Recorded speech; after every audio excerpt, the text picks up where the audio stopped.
The night over the Pacific Ocean was calm, the kind of quiet that made you forget the world was full of noise. Stars shimmered above the endless water, and a research ship called the Horizon drifted slowly through the dark. On deck, Dr. Elias Reed adjusted his glasses and stared at the strange reading on his screen. It didn't make sense. Space wasn't supposed to ripple like that, like a stone had just been dropped into the sky. He called his team over, but before anyone could speak, the air itself seemed to tear open. A jagged line of violet light split the heavens, wider and brighter than any lightning. From it poured ships, dozens of them, sleek and black as oil, gliding without sound. They hung in the sky like predators waiting to strike. Then they struck. Beams of blinding energy lanced down from the alien fleet. Not fire, not explosion, but something worse. Where the beams touched, cities simply vanished. Tokyo, Honolulu, Sydney. One moment they were there, glowing with life. The next, only silence and smoke remained. No warning, no negotiation. Just annihilation. On the horizon, alarms screamed. Elias shouted into the radio, but all he got was static. The ship's engines died. The lights flickered out. Around him, his crew stared in horror as the ocean lit up with unnatural light. One of the junior scientists, Lena, whispered, "They're erasing us." High above Earth, aboard the International Space Station, Lieutenant Mara Voss watched it all unfold through the observation window. Her breath fogged the glass as she pressed her forehead against it. Below, entire continents darkened. Smoke curled into the atmosphere like funeral shrouds. She tried to raise mission control, but every channel was dead. Then the station shuddered, a near miss from an energy pulse. Panels sparked. Oxygen alarms blared. Mara moved fast. She strapped into an emergency pod, her hands steady despite the fear clawing at her chest. She knew the protocols. If Earth fell, get to the lunar relay outpost. It was a last resort bunker, hidden on the far side of the moon, built during the Cold War and never decommissioned. Few even knew it existed. The pod launched just as the station broke apart behind her. She watched in silence as metal and memory scattered into the void. Alone in the dark, she set course for the moon, heart pounding, eyes dry from staring too long at the dying world below. The journey took 3 days. 3 days of silence, of rationed water, of checking sensors that showed nothing but dead zones where human signals used to be. When she finally landed on the dusty gray surface, she suited up and walked to the outpost's airlock. It hissed open, revealing a dim, cold interior lined with old computers and emergency supplies. She powered up the main console. Most systems were offline, but the deep space antenna still worked. As she ran diagnostics, something pinged, a faint signal repeating on a narrow band. Not from Earth, not from any known satellite. It came from deep in the Perseus arm, over 20,000 light-years away. Mara leaned closer. The signal was weak, distorted, but unmistakable. It was human, and it was speaking English. "Repeat, this is Arc 7. Systems failing. Crew in cryo. Destination compromised. Tell them we're still here." The message looped, broken by static. Mara played it again, and again. Her hands trembled. "Arc 7? There had never been an Arc 7 in any public record. But the voice, it sounded like someone from home. Someone who had left long ago. She dug through the outpost's archives, pulling up classified files buried under layers of encryption. What she found chilled her more than the lunar night outside. Decades ago, a secret United Nations program called Project Exodus had launched 7 sleeper ships into deep space. Each carried thousands of humans in stasis, along with advanced AI and weapons systems. The goal: ensure humanity's survival if Earth ever fell. But the project was shut down after political scandals, and all records were supposedly destroyed. Yet here was proof it had flown. And if Arc 7 was still transmitting, maybe others were too. Mara spent the next hours trying to boost the signal to send a reply. But the outpost's power was low. She managed only a short burst. "Earth under attack. Survivors active. Hold position." She didn't know if it would reach them, but for the first time since the sky tore open, she felt something other than despair. Hope, thin and fragile but real. Outside, Earth hung in the blackness, scarred, smoking, but not gone. Not yet. Back on the surface, in the ruins of what used to be Vancouver, a group of survivors huddled in a subway tunnel. Among them was Jalen Rook, a former aerospace engineer who now patched together radios from scrap. He'd seen the ships come. He'd watched his neighborhood turn to glass. But he hadn't given up. That night, while others slept, he tuned his jury-rigged receiver to every frequency he could find. And then he heard it. A whisper from the moon. A voice saying, "Tell them we're still here." Jalen didn't know who they were, but he knew one thing. Someone out there was fighting back. Mara, watching Earth from her lonely outpost, made a decision. She wouldn't hide. She'd find the others. She'd find the Arcs.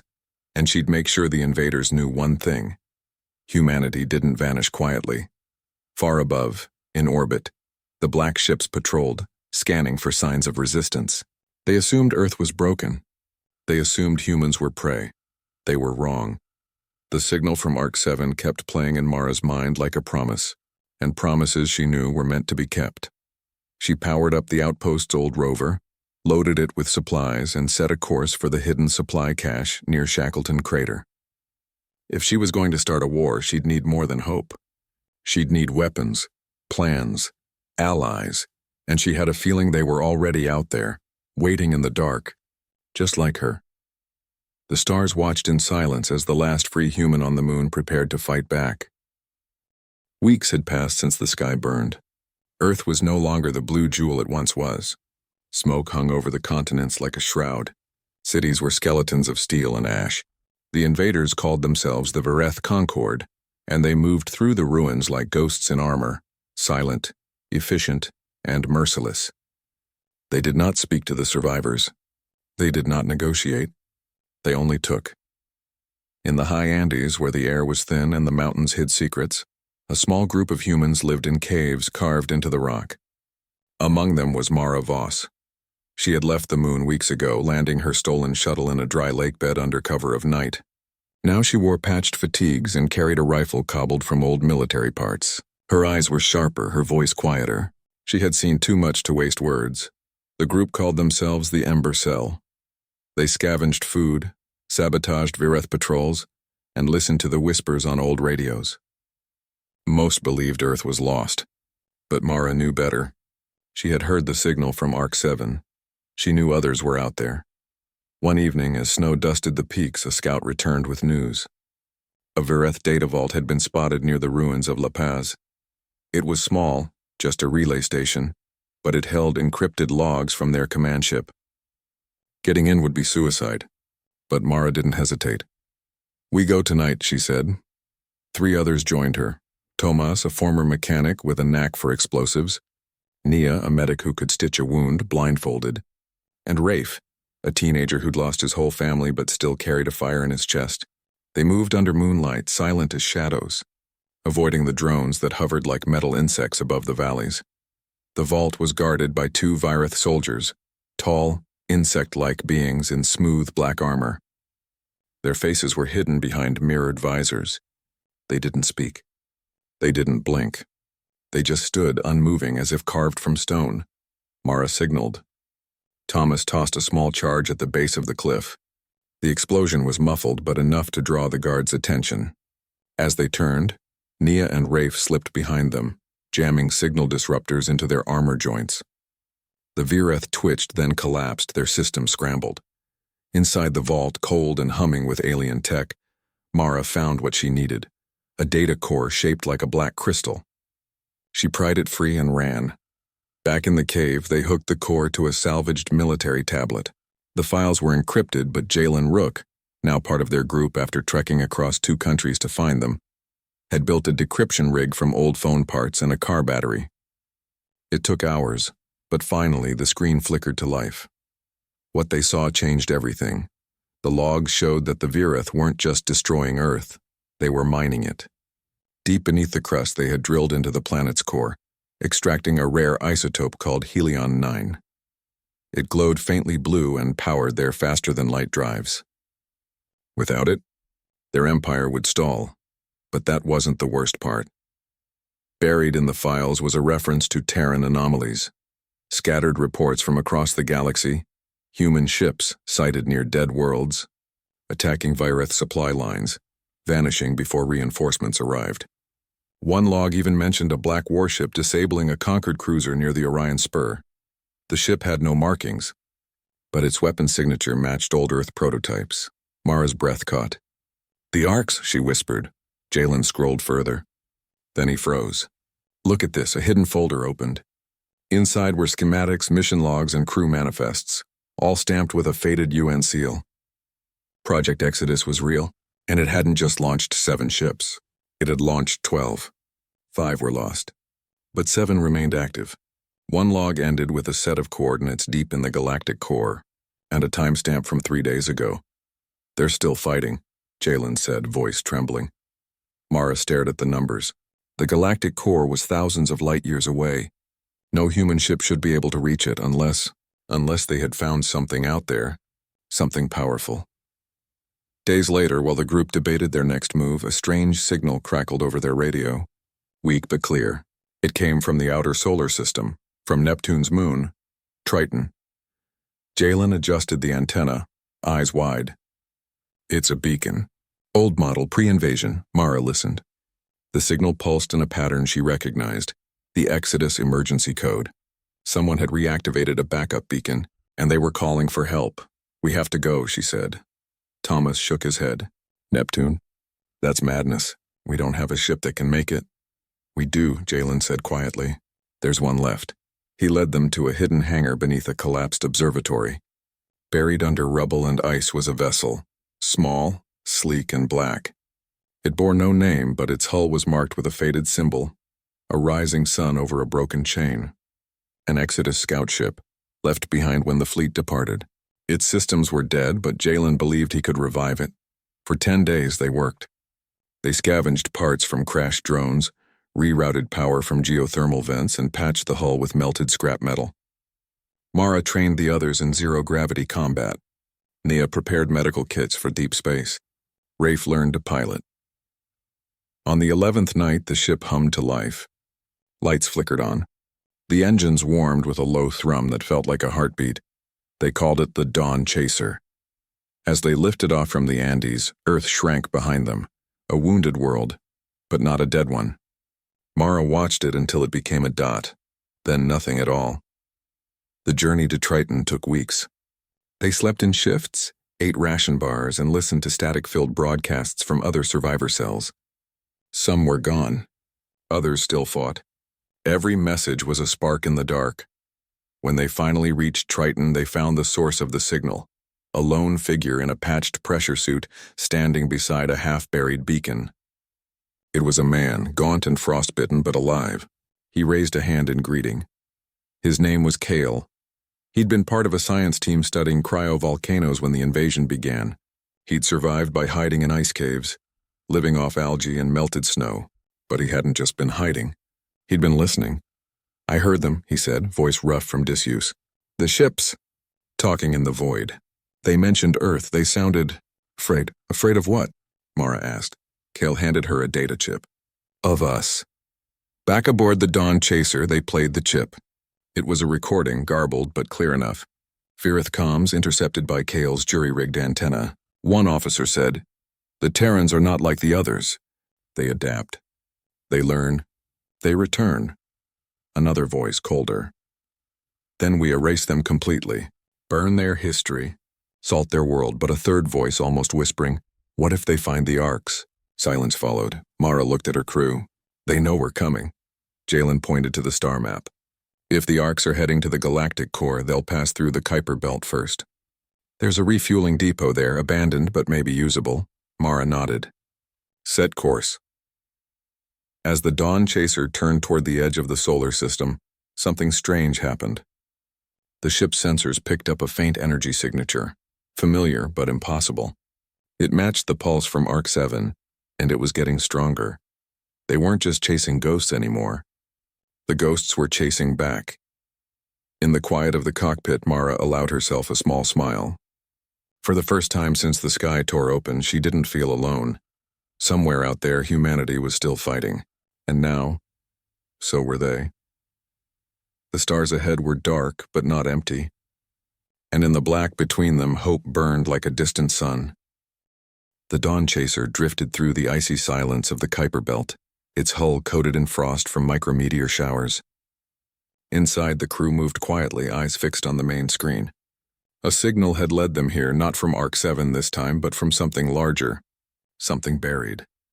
Mara stood at the console, arms crossed, watching as Jalen and Kale worked to decode the transmission. It came from a derelict vessel floating near a frozen dwarf planet. No power signature, no life signs, but the hull design, it was unmistakable. Black, angular, marked with the same sun and chain symbol they'd seen on their scout ship. "It's an Exodus warship," Jalen said, voice low with awe. "The Aurora's Resolve, one of the originals." They suited up and boarded the derelict using tether lines. Inside, the air was stale and cold. Gravity was off, so they floated through dark corridors lined with frozen consoles and sealed cryopods. Most were empty. Some held skeletons in tattered uniforms. In the command center, they found the ship's core still faintly active. Mara jacked in a portable decoder, and after hours of work, the logs began to play. What they heard chilled them more than the void outside. The recordings weren't just about Earth. They spoke of a place called Viridia Prime, the capital of the Galactic Council. A council made up of dozens of alien species that governed the Milky Way. According to the logs, the Virith Concord hadn't acted alone. They'd been given permission, approved, ordered. The council voted, said a voice on the log, calm, tired, human. They called us a threat. Said we spread too fast, asked too many questions, built weapons we didn't understand. They labeled Earth unstable, and they authorized pacification. Mara's hands clenched. Pacification. That was their word for genocide. But the truth ran deeper. Buried in encrypted subfiles was footage from a hidden camera inside a council chamber. Robed figures of different species sat in a vast amphitheater. One, tall and silver-skinned, spoke. "The Terrans have unearthed precursor tech beneath their southern ice. If they master it, they could break the FTL monopoly. We cannot allow that. Precursor tech. Ancient machines left behind by a long-dead race. Humanity had found one under Antarctica. A device that bent space without fuel. The UN had kept it secret. But someone had talked. Or the Council had been watching all along." Jalen pulled up another file. "Look, the Exodus fleet didn't vanish. They've been hitting Council outposts for years, sabotaging supply lines, freeing enslaved worlds. They knew the truth. Then came the final log. A woman's voice, strong and steady. If you're hearing this, Earth has fallen. But we are not gone. We are the Warden's fleet, and we are coming home." The name hit Mara like a punch. The Warden. She'd heard whispers of her in resistance chatter, myths of a human commander who led ghost ships through the outer rim, striking without warning. Some said she was a machine. Others said she was the last true general of Earth. Now they knew she was real. As they searched the ship, Kale found something else, a weapons cache. Pulse rifles, neural disruptors, even a prototype shield generator. But more valuable was the star chart etched into the war room wall. It showed safe routes, hidden bases, and one bold line leading straight to Viridia Prime. They planned to go there, Mara said, to expose the Council. Back on the Dawn Chaser, the crew debated their next move. Thomas wanted to return to Earth, arm the survivors. Nia worried they were walking into a trap. Rafe just stared at the star chart, eyes burning with purpose. Mara made the call. "We follow the Warden's path. If the Council thinks we're just animals to be culled, they're wrong. We show them what happens when you corner a human." Days later, near the edge of known space, they received a new signal. Not a distress call. A challenge. Broadcast on all frequencies in every language the Exodus AI could mimic. "This is Warden Actual. To all free beings of the galaxy, the Council lies. They feed on fear. They erase truth. But Earth remembers. And we are not alone."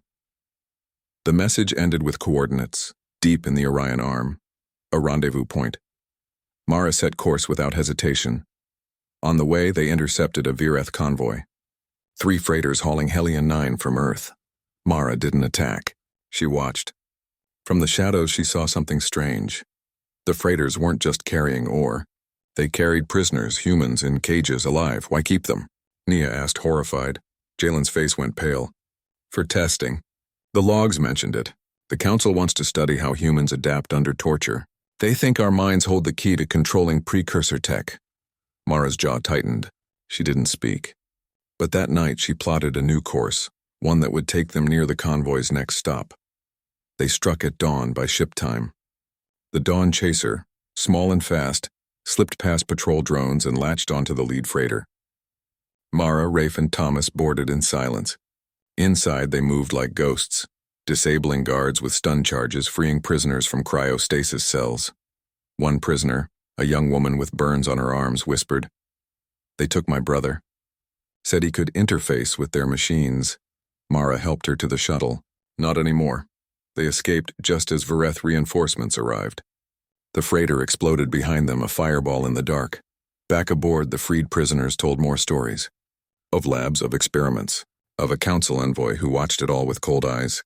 Mara recorded every word, every name, every crime. She knew now what she had to do. It wasn't enough to fight the Vireth. They had to bring down the council itself. As the Dawn Chaser neared the rendezvous point, sensors picked up a massive energy signature. Dozens of ships, human-made but unlike anything Earth had ever built. Sleek, black, bristling with weapons.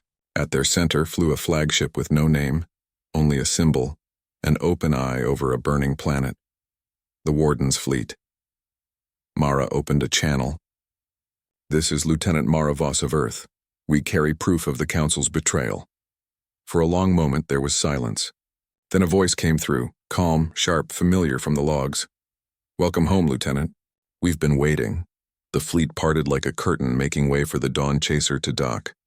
As the airlock hissed open, Mara stepped onto the flagship.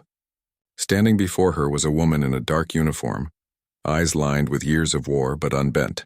She held out a hand. "I'm Elira," she said. "Call me the Warden if you like. But today I'm just another human who refused to die." Behind her, screens showed star maps, battle plans, and live feeds from across the galaxy. Rebellions were already stirring. The Council's lies were unraveling. Mara handed over the data core from the Andes vault. Elira plugged it in. As the files loaded, her expression hardened. "They think we're weak because we feel," Elira said. "But feeling is our weapon. Grief, rage, hope. They don't understand that." She turned to Mara. "You've seen Earth. You know what they did. Are you ready to make them pay?" Mara looked at her crew. Jalen, Naya, Thomas, Rafe, and the freed prisoners now standing tall. She thought of the child drawing on a ruined wall, of the signal from Arc 7, of the quiet courage in every survivor who still whispered, "We're still here." "Yes," she said. "Let's show them what humanity really is." Outside, the stars watched as the last free humans prepared to wage war not just for Earth, but for truth itself. And this time they would not be silent. The Exodus fleet hung in the void like a storm waiting to break. Black ships, silent and sharp, formed a ring around the Warden's flagship. Inside the command deck, Mara stood beside Elira, watching as star charts shifted on the main screen. Their target was clear. Viridia Prime, the heart of the Galactic Council. Not to destroy it, but to expose it, Elira had a plan. While the fleet drew the Vireth Concord into a false battle near the Helios Nebula, a small team would slip through the planet's defenses and broadcast the truth to every member species. The data they carried, logs, footage, prisoner testimonies, would shatter the Council's lies. But there was a problem. The Vireth had built a new weapon. They called it the Nullifier. It didn't kill. It broke minds. A pulse from the device severed the link between human thought and machine interface, the very thing that made Exodus pilots so deadly. Those caught in its field went blank, empty, like shells with nothing inside. Jalen knew this better than anyone. He'd studied the schematics recovered from the Aurora's resolve.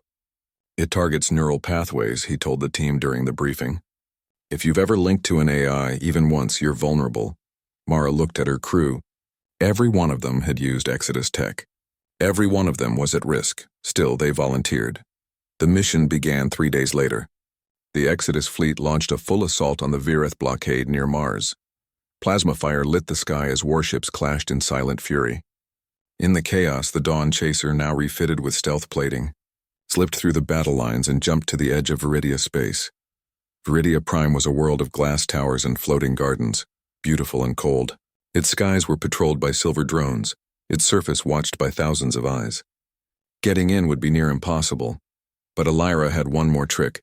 Hidden in the ship's hold was a captured Vireth courier, a small, fast vessel used for diplomatic runs. Its codes had been cracked by Exodus AI. Mara, Thomas, and Jalen would go in disguised as conquered messengers. Nia and Rafe would stay aboard the Dawn Chaser, ready to extract them. The landing was smooth. The port guards barely glanced at their forged clearance. Inside the city, everything gleamed, too clean, too perfect. Aliens of a dozen species walked the streets, but their eyes were downcast. No one spoke loudly. No one laughed. "They're afraid," Thomas muttered. Jalen led them to the central archives, a towering spire where all council records were stored. According to the plans, the main broadcast hub was in the basement, shielded but accessible through an old maintenance tunnel. They moved fast, avoiding patrols, using stolen access cards to slip through checkpoints.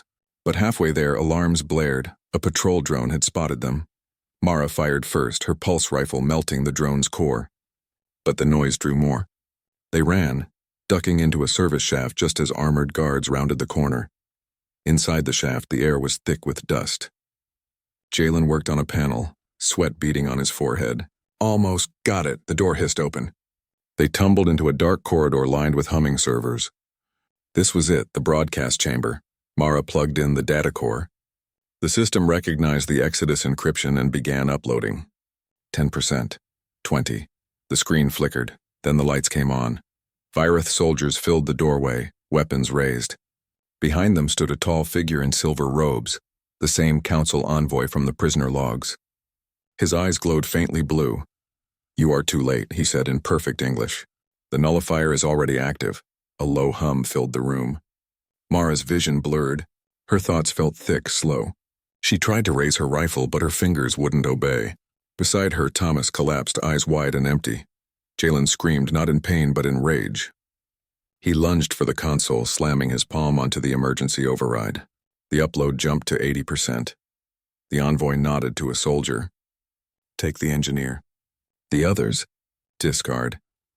Mara watched helplessly as Jalen was dragged away, shouting, "Finish the upload. Don't let them win." Then darkness swallowed her. She woke in a cell, cold metal floor. No windows. Her head ached, her thoughts still foggy.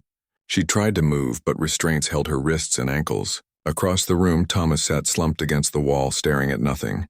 His mind was gone, days passed. Or hours, time meant little here. Guards brought food, but she barely ate. She kept replaying Jalen's last words. "Finish the upload." Then, a miracle. A soft beep came from her boot. Hidden in the sole was a tiny comm unit, Nia's doing. The signal was weak, but it worked. "Mara?" Nia's voice crackling with static. "I'm here," Mara whispered.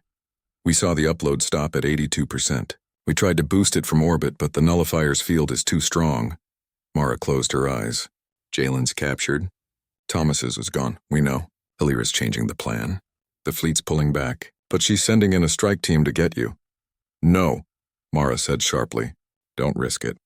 Get the data out. That's what matters, silence. Then, there's another way. The nullifier has a power core. If we overload it, the field drops for 30 seconds. Long enough to finish the upload." Mara's mind raced. "Where is it?" "In the envoy's tower. Top floor." She looked at her restraints. "I'll find a way." That night, during a shift change, she used a sliver of metal from her boot to pick the lock on her cuffs. She moved like a shadow through the prison halls, avoiding patrols, using vents and service tunnels just like on Viridia's surface. She found the envoy's tower easily. It stood alone, glowing with blue light. Inside, the nullifier's core pulsed in a glass chamber, surrounded by guards. Mara had no weapons. No backup. Just rage and a broken piece of metal.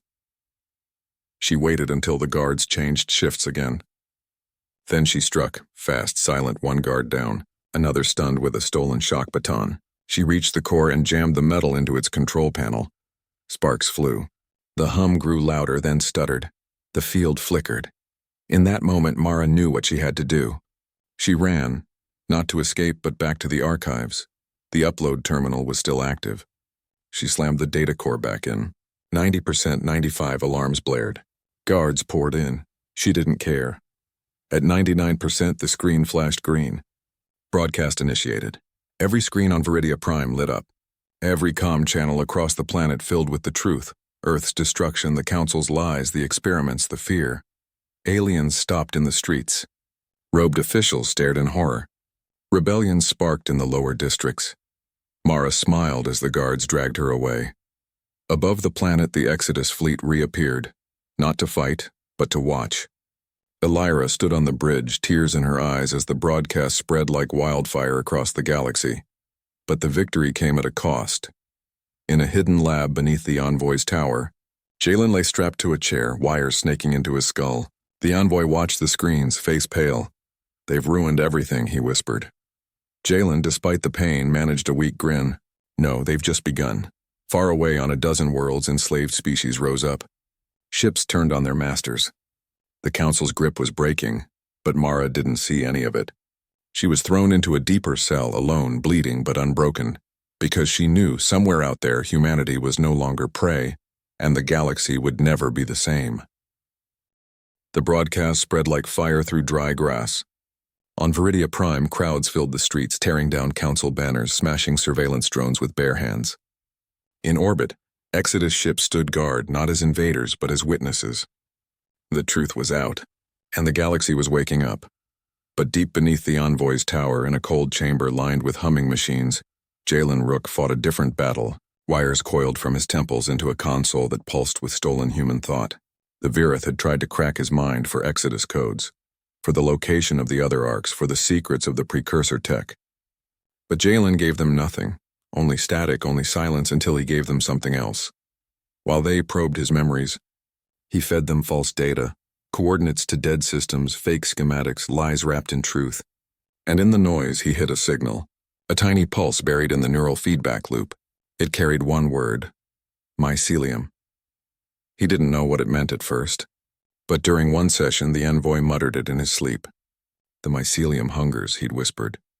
"It needs more fear." Jalen remembered then. The logs from the Aurora's resolve mentioned it too. A name with no face, no form, just a whisper in the dark.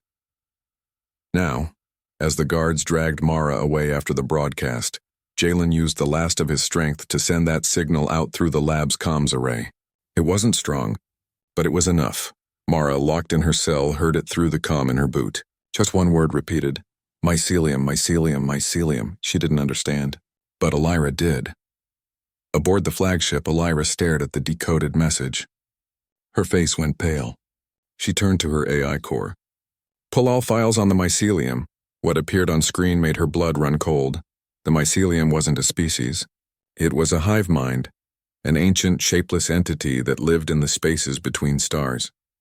It fed on strong emotions, especially fear. For thousands of years it had whispered to civilizations, stirring wars, creating chaos, harvesting the terror that followed.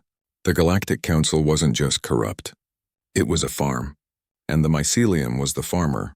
Earth had been targeted not just for its tech, but because human fear was pure, intense, and endless.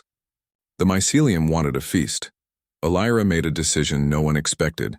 She activated the Omega Protocol. Across the Exodus fleet, ships powered down non-essential systems. Crews sealed themselves in shielded chambers. On the bridge, Elira input the final code. "Tell Earth," she said softly, "that we're sorry it had to be this way." Then she pressed the button. Every Exodus warship unleashed a psionic pulse, a wave of raw human will, amplified by precursor tech and focused through neural links. It wasn't a weapon of destruction. It was a weapon of clarity. It cut through lies. It shattered illusions. And for the first time in millennia, it reached the mycelium. On Viridia Prime, the Envoy screamed as the pulse hit. His silver robe smoked. His eyes bled black fluid. Around him, Council envoys collapsed, clutching their heads as the mycelium's hold broke. The entity recoiled, not in pain, but in shock. It had never felt resistance like this. Humans didn't just feel fear. They felt courage, love, rage, hope. And those emotions burned like fire to a creature that only knew hunger. The mycelium fled, retreating into the deepest voids, its network of control crumbling. In the chaos, Exodus strike teams stormed the prison. They found Mara half-conscious but alive. They found Thomas still empty but breathing. And they found Jalen barely clinging to life, his mind frayed but unbroken. They carried them to the Dawn Chaser and fled Viridia as the planet erupted in revolution. Back on Earth, survivors watched the skies. The Virith ships, now leaderless and confused, began to withdraw. Some were destroyed by rebel forces. Others simply vanished into warp, fleeing the shame of their crimes. Within weeks, Earth was free. Mara stood on a hill outside what used to be Nairobi, now a camp of tents and solar panels. Children played in the dust. Farmers planted seeds in soil still warm from war. Above, Exodus ships helped rebuild the orbital network, not as conquerors, but as partners. Jalen, wrapped in a blanket, sat beside her. His hands still shook, but his eyes were clear. "They thought we were animals," he said. Mara nodded. "Now they know we're something else, something dangerous, something kind, something that refused to disappear."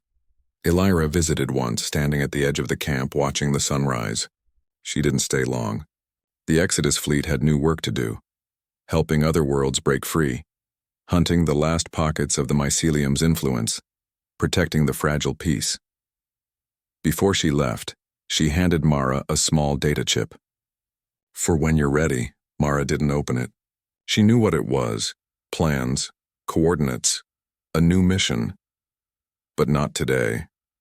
Today she walked into the camp and found a group of children drawing on a salvaged metal sheet. One little girl looked up. "Are the bad ones gone?" Mara knelt. "For now. But we're ready if they come back." The girl smiled and went back to her drawing. It showed humans and aliens standing side by side, hands raised not in surrender but in defense. Behind them the stars were full of light. That night Mara sat by a fire with Jalen, Nia, Thomas, and Rafe. Thomas still didn't speak much, but he smiled now. Rafe had taken to teaching kids how to build radios. Nia ran a clinic that never turned anyone away. They were tired, scarred, but alive, and Earth was healing. Far above in the quiet dark, the Exodus fleet turned toward the outer rim. The mycelium was still out there, hiding, waiting. But now it knew one thing: humanity was not prey. They were the storm, and the storm was just beginning. Mara looked up at the stars, no longer afraid. She knew the fight wasn't over, but for the first time in a long time she believed they would win, because they had each other, and that was enough.